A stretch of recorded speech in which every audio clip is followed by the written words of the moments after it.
जम्मू कश्मीर इस वक्त एक के बाद एक आतंकी हमलों के कारण फिर से दहल उठा है। पिछले 60 घंटों में यह लगातार 3 आतंकी घटनाएं हुई हैं, जिसमें 9 लोगों की जान चली गई और 1 जवान शहीद हो गया।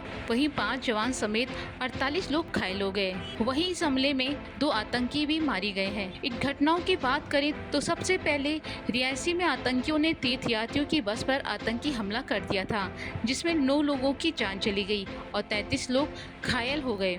जम्मू कश्मीर पुलिस का कहना है कि आतंकियों ने बस पर घात लगाकर हमला किया था, जिसे बस का ड्राइवर संतुलन खो बैठा और बस गहरी खाई में जा गिरी। शिवखोड़ी की घटना को लेकर सेना अभी सुरक्षा को और मजबूत करने की योजना बना रही थी कि आतंकियों ने एक दिन बाद ही कठुआ में फायरिंग शुरू कर दी। कठुआ में ये फायरिंग तहसील हीरानगर के सोहर इलाके में की गई, जहां आतंकवादियों द्वारा की गई गोलीबारी के बाद सुरक्षा बलों ने पूरे इलाके में घेराबंदी कर दी। सेना की जवाबी कार्रवाई में 2 आतंकियों को मार गिराया गया। वहीं आतंकियों से मुठभेड़ के दौरान सीआरपीएफ के एक जवान शहीद हो गए। वहीं कठुआ के बाद तोड़ा में भी आतंकी हमला हुआ।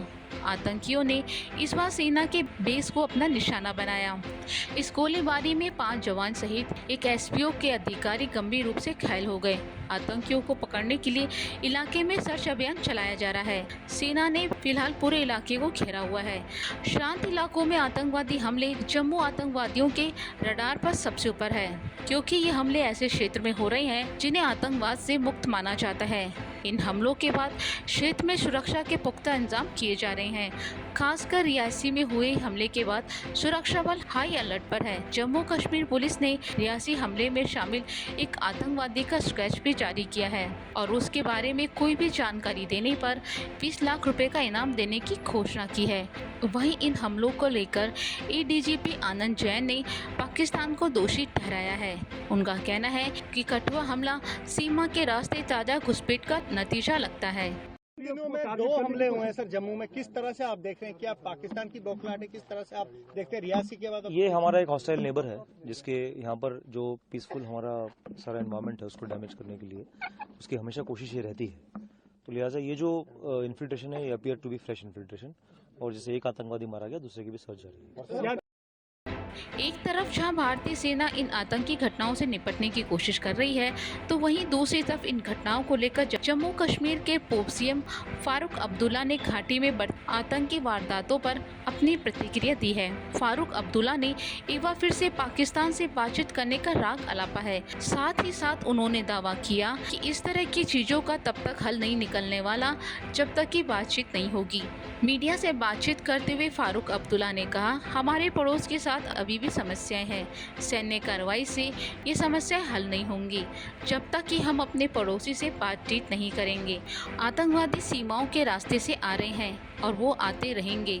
कल जो भी सरकार होगी उसे ये सब झेलना पड़ेगा। हमें इन परिस्थितियों से बाहर निकलने की ज़रूरत है। फारूक अब्दुल्ला ने कहा, कश्मीर में हाल ही में लगातार घटनाएं हुई हैं। ये बहुत ही दुखद बात है और हम इसकी निंदा करते हैं। इसमें मासूम लोगों का खून बह रहा है। आज लगातार मिलिट्री एक्शन हो रहे हैं। इसका रिजल्ट क्या हुआ अब रूस यूक्रेन में देख लीजिए, वहाँ लड़ाई से क्या हासिल हुआ है। ऐसे में हमें पाकिस्तान से बैठकर बात करनी होगी।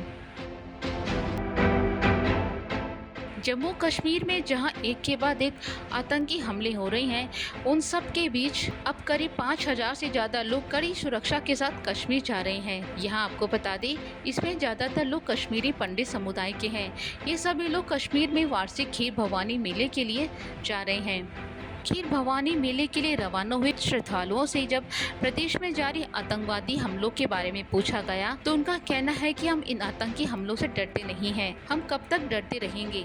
हमारी सुरक्षा माता करेंगी।